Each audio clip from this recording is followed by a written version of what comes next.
The hammer falls. The sound was the first thing you noticed in the Valley of Ethel, not the chirping of birds or the whisper of the wind through the tall silver grass, but the steady rhythmic clink, clink, clink of hammer on chisel. It was the sound of Cale, the stonecutter. For 10 years, Cale had been striking the same mountain. His task, given to him by the village elders, was to carve a passage to the other side.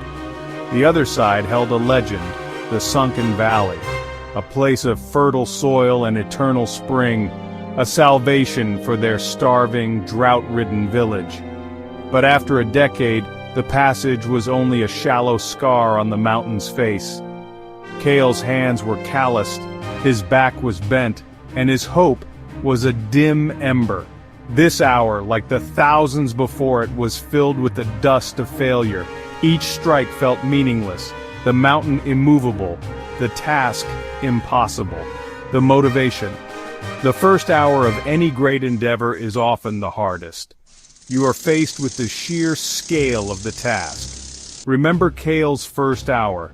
Every masterpiece, every life changed, every mountain moved begins with a single, seemingly insignificant strike. Your journey starts now. Embrace the friction of beginning. As the sun climbed, a blister on Cale's palm, an old companion, burst. A sharp pain shot up his arm. He dropped his hammer, staring at the tiny drop of blood mingling with the gray stone dust. Frustration boiled over. He screamed at the mountain, a raw, guttural sound swallowed by the impassive rock. He thought of his friends who had left to find easier lives in other lands. He thought of the elders who probably saw him as a fool. He almost walked away, but as his breath slowed, he looked back at his village below. He saw the thin smoke from meager fires, the faces of children who knew only dust. He wasn't just cutting stone, he was cutting a future. He wrapped his hand and picked up the hammer. The motivation, pain, and doubt are not signs to quit. They are signs that you are engaged in a worthy fight. Your why must be stronger than your hurt. When you want to stop, reconnect with your deepest reason. Let it be the bandage on your blister and the strength in your grip. An old man from the village, Elian, brought him water. He didn't speak, just watched Cale work for a long time. You focus on the mountain. You see only the rock you haven't broken, but you never look at the pile of stone behind you. Cale glanced back. For the first time in years, he saw it not as rubble but as proof. A vast pile of fragments, each one a victory. Each chip was a strike he had made, a moment he had chosen to continue. You aren't just breaking rock, boy.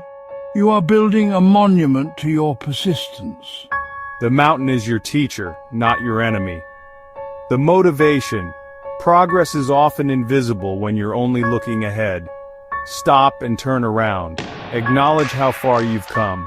Every failure, every attempt, every lesson learned is a piece of the monument you are building to your own resilience.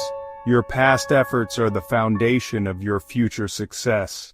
After the old man left, something shifted. Cale stopped fighting the mountain. He started listening to the rhythm of his work. The clink was no longer a sound of struggle, but a meditation. He stopped counting the hours until sunset. He stopped measuring the depth of the tunnel in handspans. He became fully absorbed in the only thing that existed. The placement of the chisel, the swing of the hammer, the feel of the stone giving way. He was no longer a man trying to conquer a mountain. He was a man in a state of flow, united with his purpose. The work became the reward. The motivation. Obsession with the outcome breeds anxiety. Fall in love with the process. Find the rhythm in your daily practice. Whether it's writing, coding, training, or learning, be fully present in the action itself. Excellence is not a singular act, but a habit born from 1,000 loving repetitions. Clink. A different sound, sharper, clearer, clink crack. A fissure, thin as a hair, ran a full arm's length through the rock. It wasn't just a chip, it was a flaw in the mountain's armor. Kale's heart hammered against his ribs. For a decade, the stone had resisted. Now, it had answered. He didn't celebrate wildly. He studied the crack. He adjusted his angle, tapped carefully around its edges, understanding it. This was a conversation. The mountain was telling him how to break it. The motivation. Persistence is not just brute force, it is intelligent, adaptive, and observant.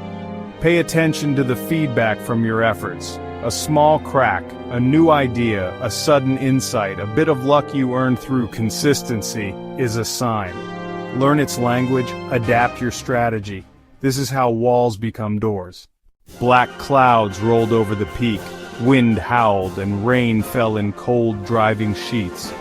It was a storm that felt personal, as if the mountain itself was trying to wash him away. Kale could have run for shelter. Instead, he moved his tools to a slight overhang and kept working. The rain made the stone darker, harder. The wind chilled him to the bone, but he found a fierce joy in it. He was proving to the mountain and to himself that his will was independent of the conditions. He would not be fair weather in his dedication. His commitment was unconditional. The motivation. The path will never be perfect. There will be storms, doubters, setbacks, bad days, external chaos. You cannot control the weather, but you can control your response to it. Your commitment must be a non-negotiable pact with yourself. The most powerful growth happens in the storm. The doubt of others. Kale, stop! This is madness. The mountain will never yield. You waste your life. Their words were heavier than the rain. They spoke of practicality, of surrender, of accepting their lot. For a moment, he listened. Their fears echoed his own from 1,000 hours ago. He looked at their faces, not with anger, but with pity.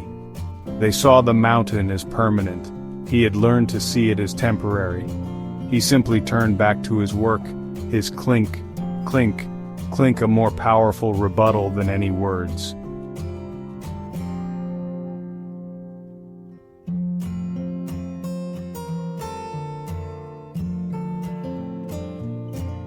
The motivation. The world will often reflect your oldest doubts back to you. Protect your dream.